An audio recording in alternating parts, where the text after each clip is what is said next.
Au tribunal. Anton Tchekhov. Dans le bâtiment officiel au Crépy-Canel, où siègent tour à tour la commission du Zemsbo, la justice de paix, la commission paysanne, celle des boissons, la commission militaire et beaucoup d'autres tenaient audience dans la ville du district de N, une session du tribunal d'arrondissement. Un administrateur local avait dit de la maison Canel « Il y a ici justicia, policia et militia.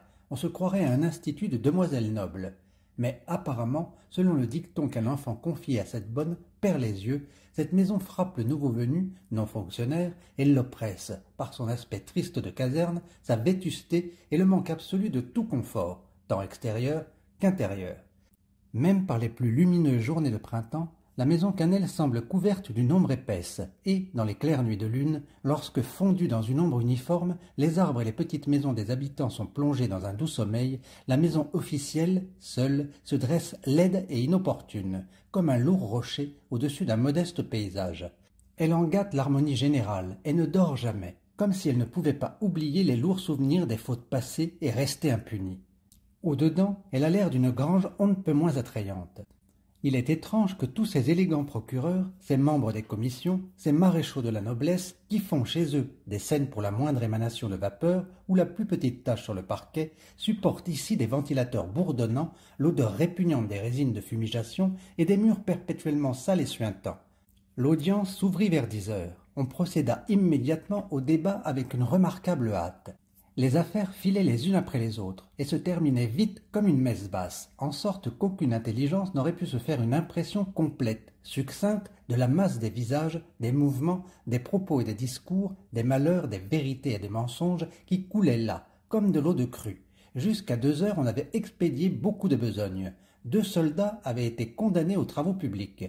Un membre des classes privilégiées fut privé de ses droits civils et envoyé en prison. Un homme fut acquitté, une affaire fut remise. À 2 heures précises, le président appela l'affaire du paysan Nikolaï Karlamov, inculpé du meurtre de sa femme. La composition du tribunal resta la même que pour l'affaire précédente. Seule la place du défenseur fut occupée par un nouveau personnage, un jeune licencié stagiaire, vêtu d'une redingote à boutons de métal. « Faites entrer le prévenu », ordonna le président. Tenu prêt depuis longtemps, le prévenu avançait déjà vers son banc. C'était un paysan de grande taille, corpulent, âgé d'environ 55 ans, tout à fait chauve, avec une figure apathique et pileuse, à grande barbe rousse. Un petit soldat malingre le suivait avec son fusil. Presque en atteignant le banc, il arriva une petite mésaventure au petit factionnaire. Il trébucha et son fusil lui échappa des mains, mais il le rattrapa aussitôt au vol, non sans cependant se cogner fortement le genou avec la crosse. Dans l'assistance s'éleva un rire léger. De douleur ou peut-être de honte de sa maladresse, le petit soldat rougit profondément. Après l'interrogatoire habituel de l'accusé et la prestation de serment des témoins, la lecture de l'acte d'accusation commença. Le greffier, pâle, étroit de poitrine, nageant dans son uniforme avec sur la joue un taffetas gommé, une véritable clinique ambulante, lisait vite d'une voix basse et sourde comme un chantre, sans haut ni bas, comme s'il eût craint de se fatiguer la poitrine. Le ventilateur bourdonnant sans cesse derrière le prétoire l'accompagnait, et tout cela formait une harmonie qui donnait au calme de la salle d'audience un caractère somnolent et somnifère. Le président, homme assez jeune, myope, au visage extrêmement fatigué, était assis immobile, dans son fauteuil, la paume d'une main en visière comme s'il se garantissait les yeux du soleil. Au bourdonnement du ventilateur et de la voix du greffier, il songeait à on ne sait quoi. Lorsque le greffier, avant de commencer à lire une nouvelle page, fit une légère pause, il s'anima tout à coup et regarda le public de ses yeux troubles. Puis, se baissant à l'oreille de son collègue, il lui demanda « Matvei Petrovitch, vous êtes descendu à l'hôtel Demyanov ?»« Oui, chez Demyanov, » répondit le collègue se réveillant aussi. « J'y descendrai probablement la prochaine fois. Il est impossible, je vous assure, de loger chez Tipiakov. Du bruit, du vacarme toute la nuit. On cogne, on sonne, des enfants pleurent. C'est impossible. » Le substitut du procureur, un gros homme brun à lunettes d'or, à la barbe soignée, restait immobile comme une statue, la joue appuyée sur son poing. Il lisait le Caïn de Byron. Ses yeux étaient pleins d'une fiévreuse attention, et ses sourcils, étonnés, se relevaient de plus en plus. Parfois, il se rejetait sur le dossier de son fauteuil et regardait un instant devant lui, impassible. Puis, il se replongeait dans sa lecture. Le défenseur, la tête penchée, passait sur la table le gros bout d'un crayon et songeait. Son jeune visage n'exprimait que l'ennui figé et froid, habituel aux écoliers et aux commis, contraint à rester assis chaque jour à la même place et à voir les mêmes figures et les mêmes murs. Le réquisitoire qu'il avait à prononcer ne l'émouvait pas du tout. Qu'était au fond ce réquisitoire? Établi par ordre, d'après un poncif depuis longtemps arrêté, le sentant incolore et triste, sans passion ni feu, il le débiterait devant les jurés et puis, à travers la boue et la pluie, il se précipiterait à la gare et de là en ville, pour y recevoir promptement l'ordre de retourner au plus vite dans quelque autre district, y prononcer un autre réquisitoire. Que c'est donc ennuyeux! L'accusé toussait d'abord nerveusement dans sa manche et pâlissait, mais bientôt la quiétude, la monotonie générale et l'ennui le gagnèrent aussi. Il regardait avec un respect hébété les uniformes des juges, les figures fatiguées des jurés et clignotait tranquillement. Le cadre du tribunal et la procédure, dont l'attente avait lorsqu'il était en prison tant épuisé son âme, agissaient maintenant sur lui de la façon la plus calmante. Il y trouvait tout autre chose que ce qu'il pouvait craindre. Une accusation de meurtre pesait sur lui, et il ne rencontrait ni visage menaçant, ni regards indignés, ni bruyantes phrases vengeresses, ni intérêt pour son sort extraordinaire. Pas un de ceux qui étaient assis ne leva sur lui un long regard curieux. Les fenêtres tristes, les murailles, la voix du greffier, l'attitude du procureur, tout cela était empreint d'indifférence bureaucratique et soufflait le froid comme si le meurtrier n'était qu'un simple accessoire, ou était jugé non par des hommes vivants mais par une machine invisible, montée par on ne sait qui. Le moudjik, tranquillisé, ne comprenait pas que l'on était en ce lieu aussi habitué aux drames et aux tragédies de la vie qu'on l'est aux morts dans un hôpital, et que, dans cette indifférence machinale, consistait toute l'horreur et la fatalité de la situation. Il semble que s'il ne se fût pas tenu calme, se fût levé et se fût mis à supplier, à faire appel à la miséricorde, à pleurer amèrement, et que, même s'il fût mort de désespoir, tout cela, comme une vague sur un rocher, se fût brisé contre l'émoussement des nerfs et l'habitude.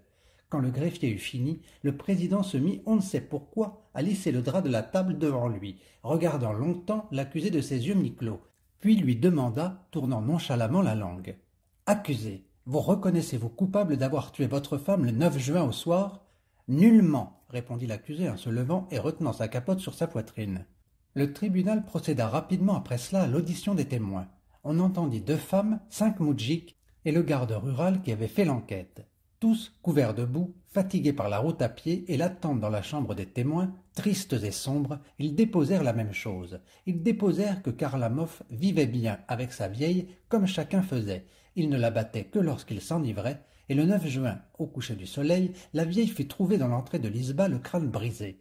Près d'elle, une hache traînait dans une mare de sang. Lorsqu'on pensa à Nikolaï pour lui annoncer le malheur, on ne le trouva ni chez lui, ni dans la rue. On courut tout le village, on visita tous les cabarets et les isbas sans le découvrir. Il avait disparu et revint de lui-même 2 jours après au bureau cantonal, hâve, déguenillé, tremblant de tout le corps. On le garrotta et on le mit à la chambre d'arrêt. « Accusé, lui demanda le président, pouvez-vous expliquer au tribunal où vous vous trouviez pendant ces 2 jours après le crime ? Je marchais dans les champs, sans boire ni manger. Pourquoi donc vous cachiez-vous, si ce n'est pas vous qui avez tué ? J'avais peur. Je craignais que l'on me condamne. Ah ah. Bon, asseyez-vous. On interrogea en dernier lieu le médecin du district qui avait autopsié la femme de Kharlamov. Il raconta au juge tout ce dont il se souvenait d'après le procès-verbal d'autopsie et ce qu'il avait eu le temps de retrouver en se rendant au tribunal le matin. Le président regardait le costume noir, neuf et brillant, du médecin, son élégante cravate, ses lèvres qui remuaient. Il l'écoutait et dans sa tête se formait, comme d'elle-même, cette indolente pensée. Tout le monde maintenant porte des jaquettes. Pourquoi donc s'est-il fait faire une redingote? Pourquoi une redingote et non pas une jaquette? Derrière le président, on entendit un précautionneux bruit de bottines. Le substitut de procureur s'approchait de la table pour prendre un papier. « Mikhaïl Vladimirovitch » souffla le substitut à l'oreille du président. Ce Koreïski a mené l'enquête avec une négligence étonnante. Le frère de l'inculpé n'a pas été interrogé, l'ancien du village non plus. On ne comprend rien à la description de l'isba. « Qu'y faire ?» soupira le président, en se rejetant sur le dossier de son fauteuil. « C'est une ruine, un sablier. » « À propos, » reprit le substitut, « regardez dans le public, au 3e rang à droite, une tête d'acteur. C'est le Richard d'ici. Il a près de 500 000 roubles de capital comptant. »« Oui, on ne le dirait pas à sa mine. Dites, mon petit, si l'on faisait la suspension. Finissons d'abord l'enquête. »« Comme vous voudrez. »« Alors, dit le président, levant les yeux sur le médecin, Vous estimez que la mort a été instantanée? Oui, par suite d'une lésion importante de la substance cérébrale. Quand le médecin eut terminé, le président dirigea son regard dans le vide qu'il y avait entre le procureur et le défenseur, et questionna. « N'avez-vous rien à demander ?» Le procureur, sans détacher les yeux de sa lecture, hocha la tête, mais le défenseur se leva à l'improviste et, s'étant éclairci la voix, demanda. « Le docteur peut-il dire si, d'après les dimensions de la blessure, on pourrait augurer quelque chose de l'état d'âme de l'inculpé? Je veux dire, la dimension de la plaie donne-t-elle le droit de penser que l'inculpé fut dans un état d'excitation ?» Le président leva sur le défenseur ses yeux ensommeillés, indifférents. Le procureur abandonna Caïn et regarda le président. Ils regardaient, mais leurs traits n'exprimaient ni sourire, ni étonnement, ni incompréhension. Rien. Il se peut, hésita le docteur, si l'on prend en considération la force avec laquelle le meurtrier a porté le coup. Du reste, pardonnez-moi, je n'ai pas très bien saisi votre question. Le défenseur ne reçut pas de réponse à sa question et n'en éprouva pas la nécessité. Il fut pour lui-même évident que cette question ne lui était venue en tête et ne lui avait glissé de la langue que sous l'effet de la tranquillité ambiante, de l'ennui environnant et du ronronnement du ventilateur. Le tribunal, ayant remercié le docteur, passa à l'examen des pièces à conviction. On examina d'abord le cafetan de l'accusé, sur les manches duquel se voyait une petite tache de sang. Kharlamov, interrogé sur l'origine de cette tache, déclara « 3 jours avant la mort de ma vieille, Penkov avait fait une saignée à son cheval. J'étais à l'aider, et naturellement, je me suis sali. Mais Penkov vient de déposer qu'il ne se souvient pas que vous fussiez là au moment de la saignée du cheval. Je ne peux pas le savoir. Asseyez-vous. » On passa à l'examen de la hache avec laquelle la vieille avait été tuée. « Ce n'est pas ma hache, » déclara l'inculpé. « À qui est-elle donc ?»« Je ne peux pas le savoir. Je n'avais pas de hache. Un paysan ne peut pas se passer de hache un seul jour. Et votre voisin, Ivan Timofeïtch, avec lequel vous arrangiez un traîneau, a déposé que c'était la vôtre.